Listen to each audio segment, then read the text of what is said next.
sometimes the people who hurt us stay alive in our minds long after the moment has passed. Holding on to that pain only keeps us trapped. Today, we're going to talk about how to release it, not for them, but for ourselves.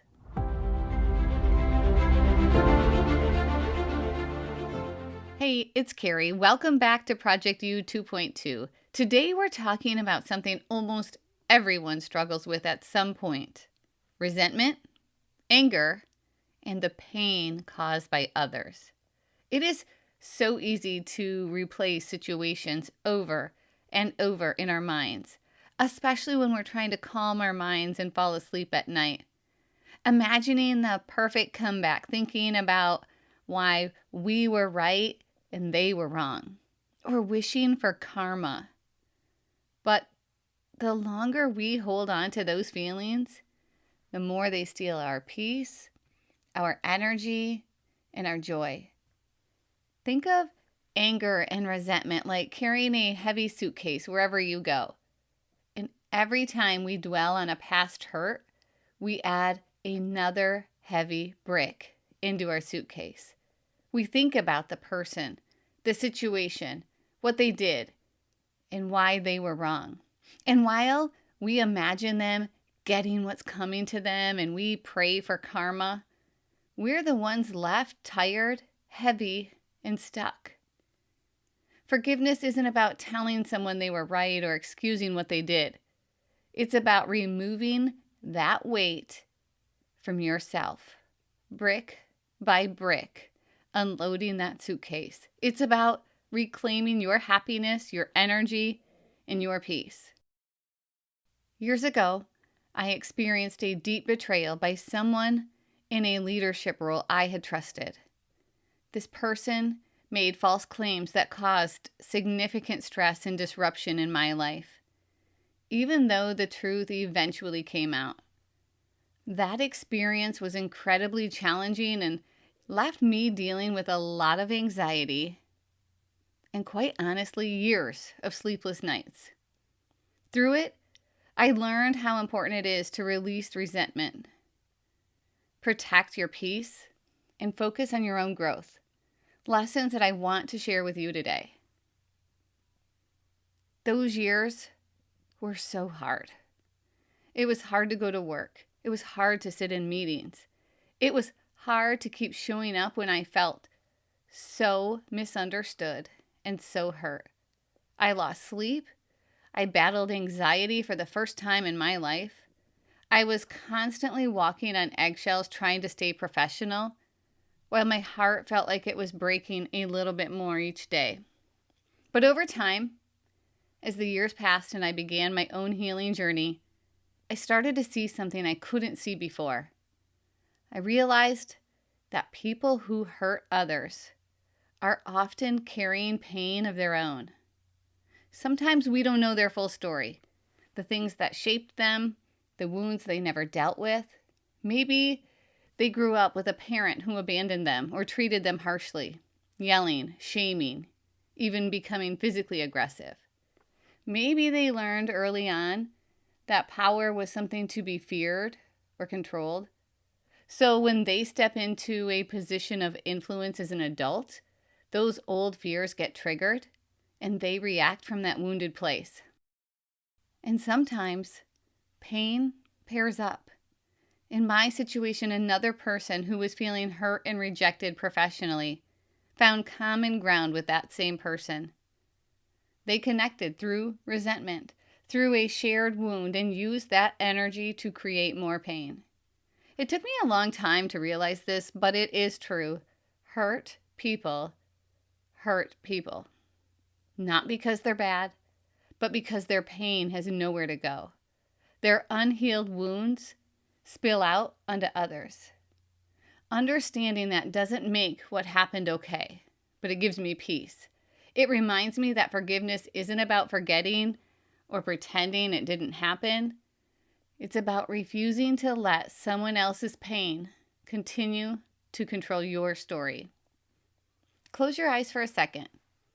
Picture a person who hurt you. Not as an enemy, but as someone who's human, flawed, wounded, and doing the best they can with what they know. You don't have to like what they did. You just need to work to release their hold their actions have over you. Sometimes the person who caused your pain is living with their own childhood wounds, loss, trauma, fear, insecurity. We can't always know their story. That's why holding on to resentment only keeps us chained. Instead of rehearsing their wrongs, start asking yourself, what can I learn from this? How can I grow from this experience? How can I show myself compassion while I heal? Your goal isn't to change them. Your goal is to change your own experience of the situation. Forgiveness is an act of self-love. It is not pretending everything's okay. It is choosing to stop carrying someone else's pain. It is reclaiming your peace and freedom. The longer we cling to grudges, the more they control us. We lose sleep, replay conversations, and trap ourselves in a cycle of negativity. We simply become prisoners of someone else's actions. But when we choose to let go, we choose to live free. Here's how to start. First, name the feeling. Identify exactly what you're holding on to. Do you feel anger, betrayal, sadness, disappointment, all of the above?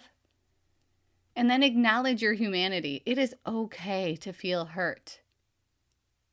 Try to see them differently. Imagine them as a person, maybe someone wounded, still learning, still healing. Then ask what you can learn. What boundaries or lessons can you take from that? And then release it. Write it down, speak it aloud, visualize handing that pain away. And finally, replace it by filling that space with compassion, gratitude, or something that nourishes your spirit. Trust me, this is not a one-time fix. It is a practice and a daily choice to protect your peace. It is not linear. It is messy. Think about how much lighter you could feel, though, if you just stopped giving power to someone else's actions. Think about the energy you could reclaim to nurture yourself, your family, and your dreams. As you think about yourself in that valley of despair from the pain that they have caused you, and you work every day to climb up that mountain, to get back up to that mountaintop, sometimes you're going to slip, you're going to fall. But you're never falling all the way back down to the bottom. And you're going to work every day to get back to the top of that mountain to find your joy again before they hurt you. So, forgiveness doesn't mean weakness. It means courage. It means strength. It means self-respect. Your takeaway is to know that holding on to hurt just keeps us trapped. And forgiveness is for you, not for them. You do not need to go and make amends to them directly. You do not need to become their friend again. But release that anger, and so you can reclaim your energy. Because growth and self-compassion turn pain into power. Your peace, your happiness, and your joy are too precious to give away, especially to someone who hurt you. Let it go. Step forward, live freely. Forgiveness is a gift to yourself. Open that door and let your heart breathe again. Thank you so much for listening today. If this episode resonated with you, I would love for you to subscribe to Project U 2.2 so you don't miss any future conversations about reclaiming your joy, your peace, your power. And if you're ready to go deeper, start creating real change in your life, I also offer coaching to help you move through challenges, letting go of what's holding you back, and step fully into the life you deserve. Remember that your peace, your happiness, and your joy are worth protecting. So take the small steps every day to nurture yourself and release what no longer serves you. Embrace your freedom. Thank you so much for trusting me to be part of your journey, and I will see you in the next episode.